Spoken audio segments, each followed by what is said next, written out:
You guys wonder which mark is going to show up today? It's like good cop, bad cop. Or maybe just psycho. Maybe a little schizophrenic. Depends what side of the bed I get up on. Welcome back. You like that one this morning? Came from my brother. Thanks, bro. Just goes to show it's true. Like, I'm not the only one that thinks this way, people. The idiots you see on there, flashing their behinds, thinking they're experts in fitness and teaching people fitness and they know squat. Anyway, I guess that tells you who showed up today. Which Mark is here? Yes, Romy, you can see the eyes. First of all, Romy, sorry about your dog, died yesterday. I know it's tough. Dogs are a part of people's families. We had one that died a few years ago, and it's just like losing somebody in the family, so condolences. I'm sure everybody's, a lot of dog people out there praying for you. Okay, so back on track here. A couple of questions. Thanks for those guys. Thanks from Tim from Massachusetts. And I said I wasn't going to post all those things that from training days. And he said, you should, because there are a lot of people out here that want to hear about training and sport. And I do have a lot of people who follow along that are interested in, what type of training we do and what type of training is good for certain sports. And it trickles down. I always think that what athletes do sort of trickles down into the general population on health and wellness and fitness. And that's, I may be a little biased again, but I think that most people want to be athletic and not bodybuilders. And unfortunately, like I said, the fitness industry has been bastardized over the past 3 or 4 decades, where people who really have no knowledge in movement, they just, when you learn from a book, doesn't matter. I don't care if you have a master's in physiology or and you've been training people for 10 years. Like, you don't get the same feeling unless you actually go out there and do it yourself. And a lot of people can relate.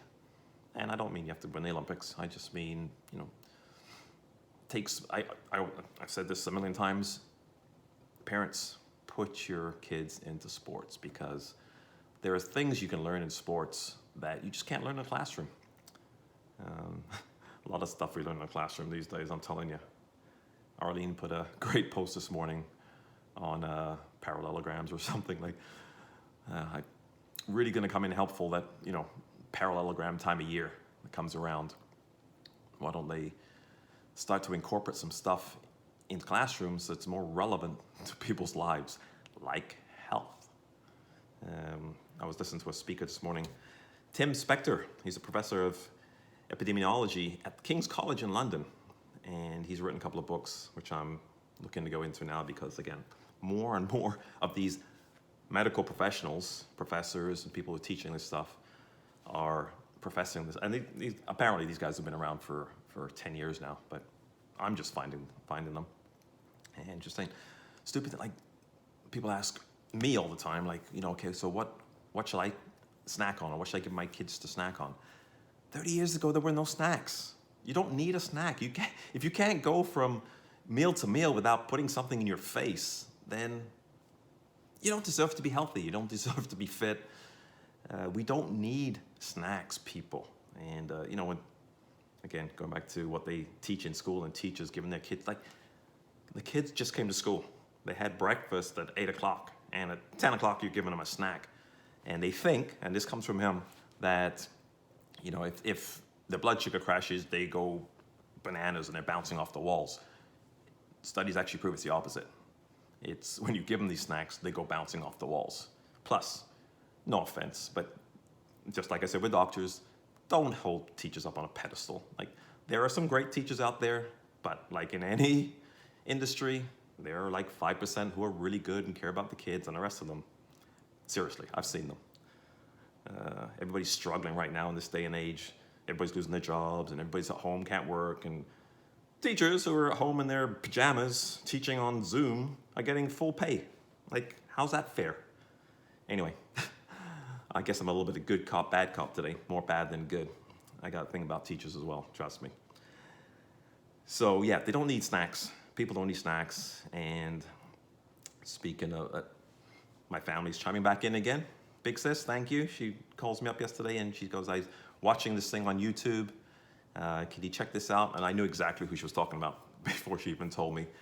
And that's, people are starting to think, I've known my family now for how long?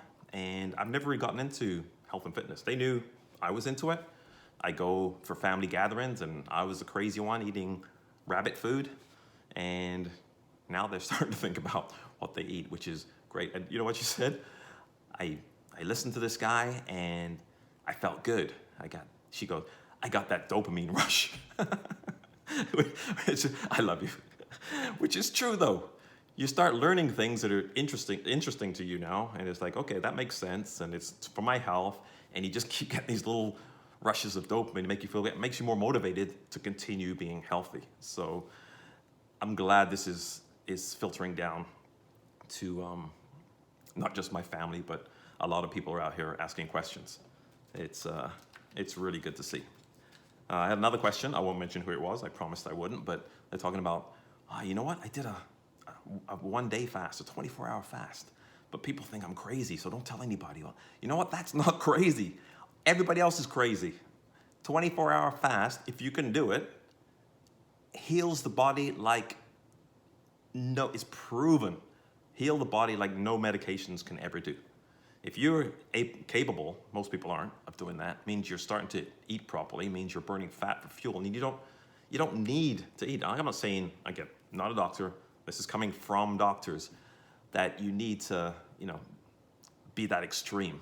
But if every once in a while you can do it, the amount of healing that has on your body, it far surpasses any pharmaceuticals you can put in there. Again, not me. Don't shoot the messenger. Good for you. If people think you're crazy, let them. They're the ones who are going to die, and you're going to be healthy. So good for you, darling. Keep that up. Saber, yep. Thanks for always chiming in. Good buddy. Slow and steady, basically. Great quote from The Art of War. Slow and steady wins the race. Was basically the premise of the quote that you sent over.